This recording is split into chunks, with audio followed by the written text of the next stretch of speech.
welcome to the All Homesteading Knitting podcast. My name is Natalie and I'm a knitter based in the UK.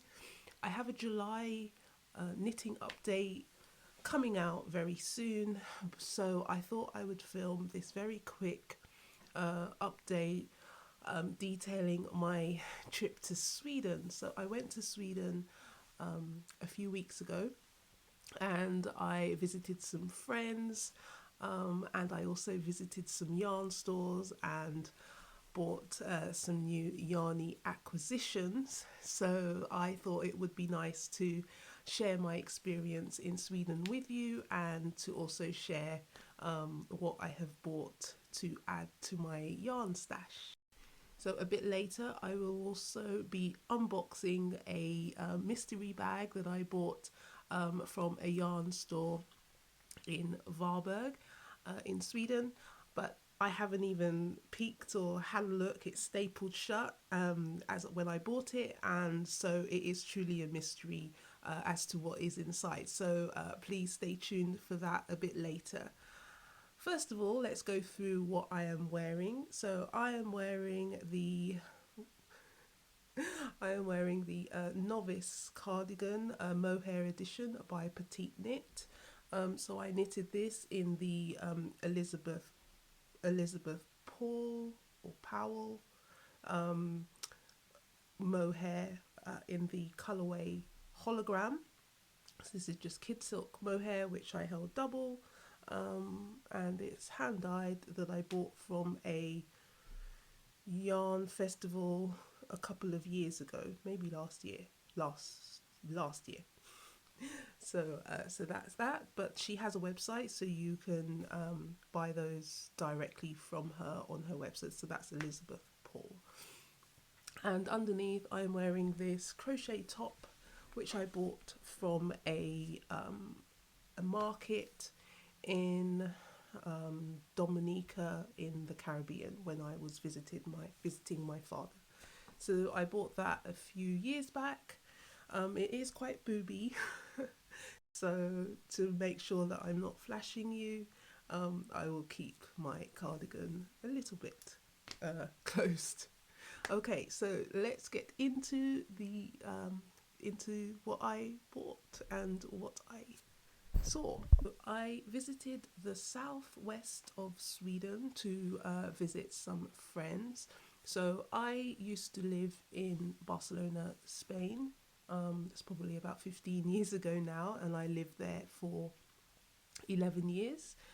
And in my time there, I met many Swedish people, most of whom I am still very much in touch with and friends with. So I was very fortunate to have Swedish friends back in Sweden, and I was able to visit them and their families and have a nice local guide and be shown what's good and things like that. So it was a very lovely trip away, and I have to say that Swedish people are very welcoming and hospitable, and really added to my experience of the trip.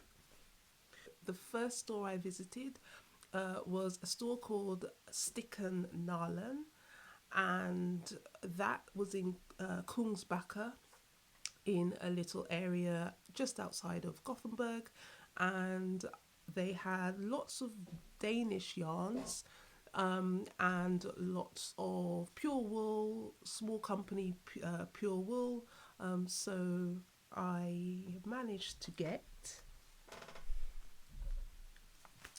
some Arwetta by the brand Fico Lana. So I got 4 50-gram skeins in these two colours, and the composition is 80% superwash merino wool and 20% nylon. So it's the yardage is 210 meters per 50 grams. So when I saw this, I immediately thought socks. or you know, some kind of vest top or something like that. It feels very soft.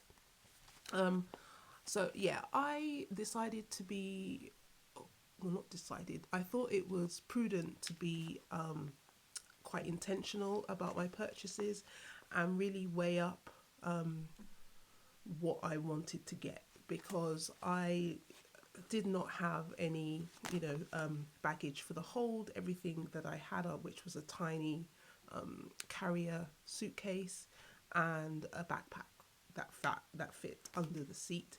So I had to be very intentional about what I purchased. Primarily, I wanted to make sure that I prioritized Swedish wool, and specifically rustic Swedish wool. This is neither rustic nor Swedish. It is a Danish yarn, but it actually says that it's made in Peru. So, but I don't really see Ficolana in the web stores that I visit or that I use. So I thought, okay, it's either going to be Swedish yarn or companies, or Scandinavian brands that I don't come across very frequently when I buy online. So that was how I chose what to buy. Yeah, so this was my first purchase in the first store that I visited, and that was Sticken Nålen in Kungsbacka.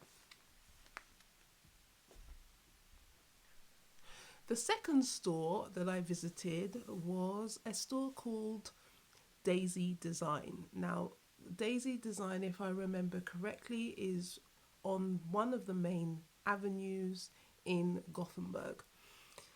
It was a little bit disappointing when I got to the store, because literally wall to wall drops design. Now, drops, I think, in the knitting and crochet world is quite ubiquitous yarn. You can buy it everywhere. It's quite easy to access. It's quite affordable. So I didn't really want to buy any drops designs while I was in Sweden. So I didn't manage to get anything from the second yarn store that I visited, which was a shame. It's a shame to carry only drops designs in a store that is so central to Gothenburg, which is a shame. So no purchases there. The third store that I visited was a store called Broderi och Garn. I think that means embroidery and yarn, and that was also in the center of Gothenburg, and I had better luck there. Again, I have some footage of the store at the end, so you can check that out, what the store looks like. But that was quite well stocked in, you know, quite the, you know, the common Scandinavian brands like Isega, Sandsgarn, all kinds of Sandsgarn, and I purchased a couple of things. So I had to ask specifically, if they had any specifically Swedish wool, rustic wools, because I like the feel. And I purchased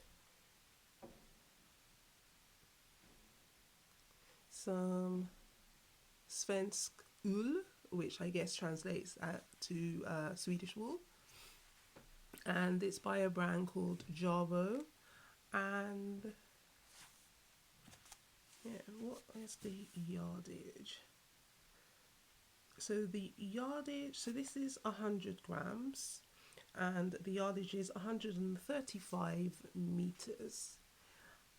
So this was on sale, so I think 100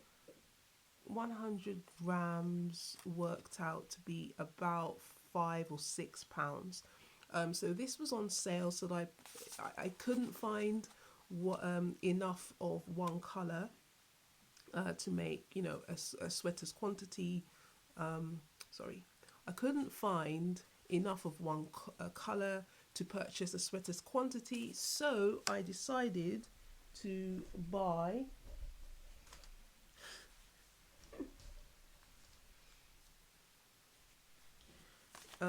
yeah, so I've got these two colors.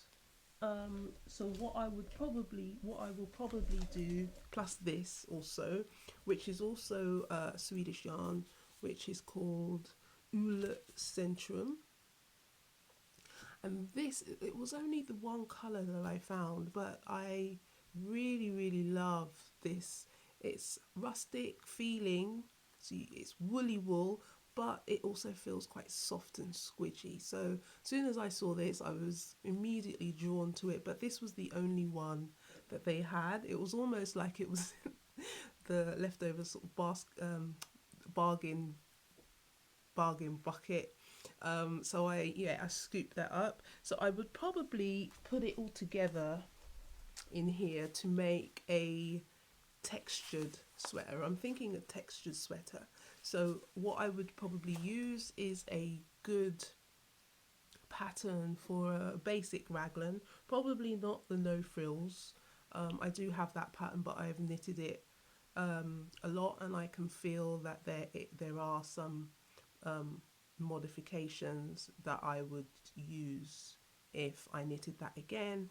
But I think I'm on the hunt for a strong, plain, basic raglan pattern with good shaping around the neck, and just, you know, a base, a good strong base, and then, you know, sort of have sections of different colors with a completely different stitch pattern. I think that would, like moss stitch or bucket weave. I just want a sweater, a textured sweater with different textures and colors. So that with just neutral colors, I think that might be pretty cool. So that's my idea for this. So I have a sweater's quantity if I mix the colors.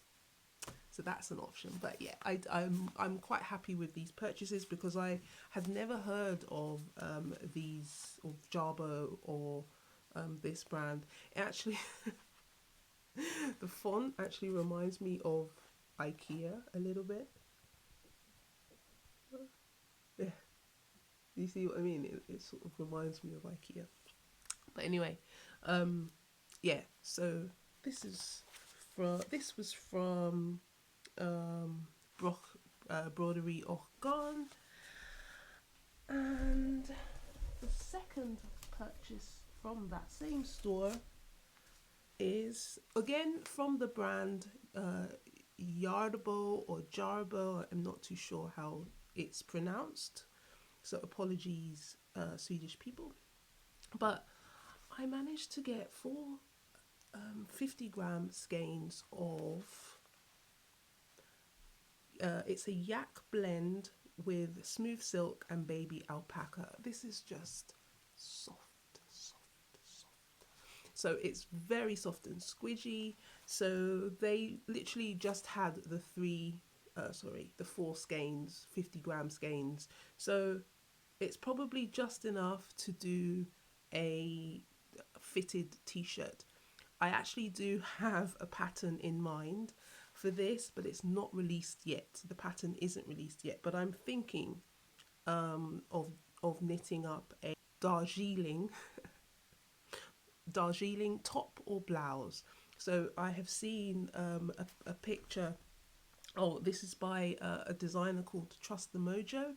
I've seen a blouse, a short sleeve blouse, and I think this yarn will look fabulous knitted up in a sort of frilled hem Darjeeling blouse. Please check out that pattern if you don't know what I'm talking about. But I don't think the blouse is released yet. So, but as soon as it is, I think I will be. I've got my little note to remind myself that's what I would like to use my yak blend yarn. I really like this, and the colour is really unusual as well.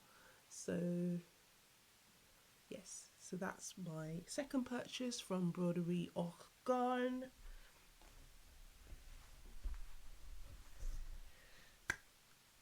Okay, and then the fourth and final yarn store that I visited. So we had a day in a city called Varberg, which is on the southwest coast of Sweden, and it's a really lovely seaside town with gorgeous sandy beach and a castle. So we had a day visiting Varberg.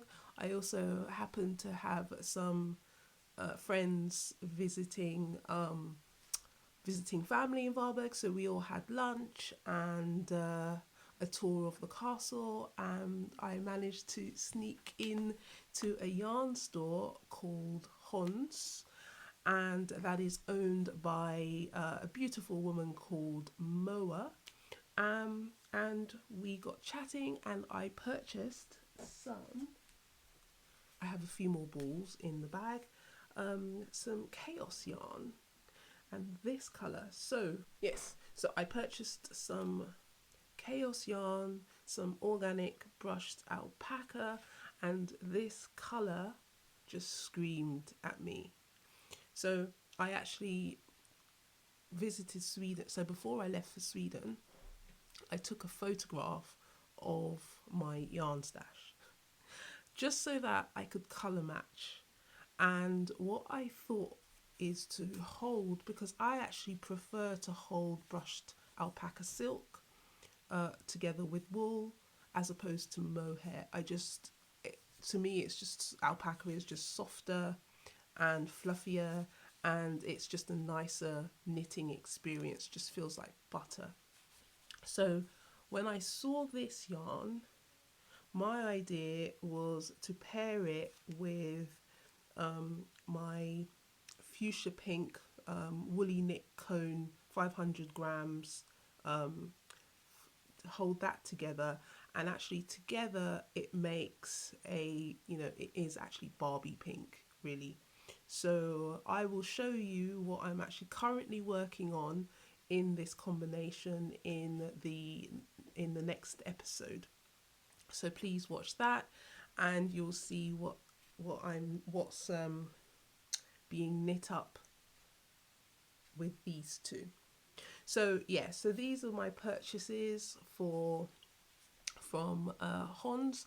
Honse is a amazing looking yarn store. It's painted bright pink, and she stocks everything from Isega to I think there was a bit of drops, but Sandnesgarn, all kinds of Sandnesgarn, Line, Ficolana, Arwetta, all of it. So, and it's a small store. So if you are ever in the southwest of Sweden, I would recommend that you call in on Moa at Honse, because you do get some great deals. So in addition, as I walked into the store, I spotted these mystery bags. So as you can see, they are stapled shut. I can't even open it to peek. And as my husband would attest to, I hate not knowing and I hate surprises. But I decided to save this bag for live unboxing in front of the camera. So what these are anything that she has excess of, or that she doesn't have enough to sell as sweater quantities. So she makes up these mystery bags. They are sold for 150 Swedish crowns, which works out to be about £12. But the contents are apparently worth about 400 Swedish crowns, which works out to be about £30. So I thought, okay, this could be quite fun to purchase and unbox for you guys. So here we go. I'm about to go in. Okay, so let's opened. Okay, so there are 3 skeins in here. Drum roll, please. I'm laughing because there is a colour that I don't know what I'll do with, but it's here, so we'll deal with it. Okay, oh, this feels like linen, so I'm happy with that. Okay, okay. So what do I have? What do I have? So I have some creolino, okay, and so that is 100% linen. Score, yes, yes, I love linen. So, and this color, hang on a second, are we in the same? Yeah, we're in the same wheelhouse. So we've got like this mustard linen. It's Italian yarn, and so it's Lang yarns, and it's called creolino, and it's 100% linen. So yeah, so that's quite good. What's the, so it's 50 grams. And yeah, so I am quite au fait with knitting with linen, so I'm very happy with those. 100 grams of linen. So I could make a bag, or oh, this is a great color, because linen actually takes color really well. And yeah, so I have some linen bed sheets that are exactly the same color, so I'm very happy with those. So thank you, Moa, for those. Now, okay, so we've got some lime green. It feels like alpaca actually. It hasn't got. It could be. It doesn't have a label, so it actually could be mohair. Um, but it's quite soft to be mohair. No idea, but lime green,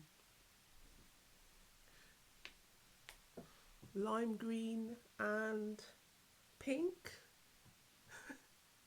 But I don't know. I don't know what I could do with this, but I'm digging it.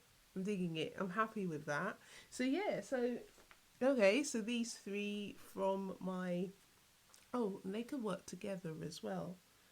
Although no, nice colours together. I actually have some mustard mohair that I could probably work with this. But yeah, I don't know. So that was one of the reasons to take a mystery bag as well, because sometimes when you're in a yarn store, you automatically gravitate to what you gravitate to, and that can sometimes leave out what could be great, but you're not used to. So I thought being on holiday, being away out of my comfort zone, being in a new place, and taking on a mystery bag could be a great idea to to spark creativity and inspiration.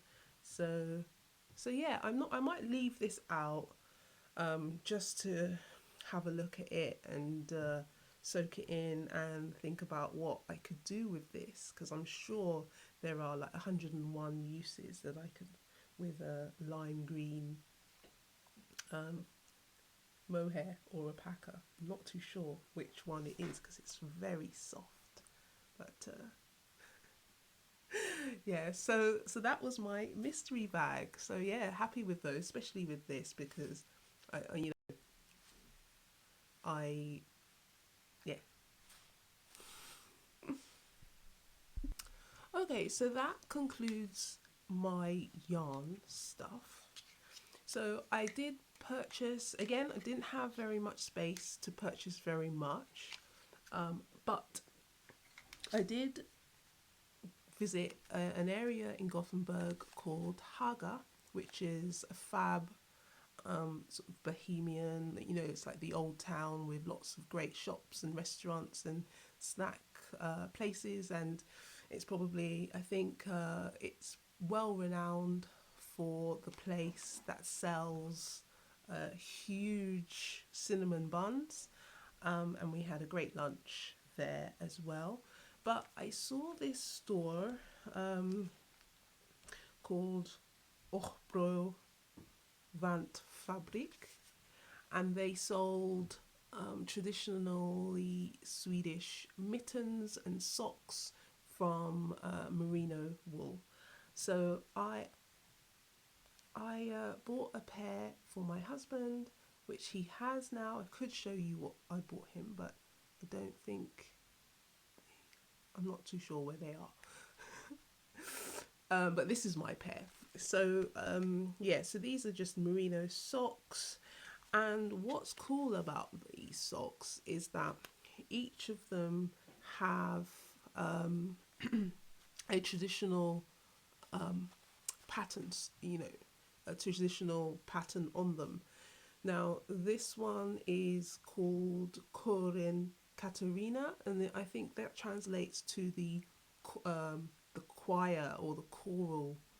So if you can see, it's just a load of men, so it's very folky. But yeah, this is the chorus or the choral pattern.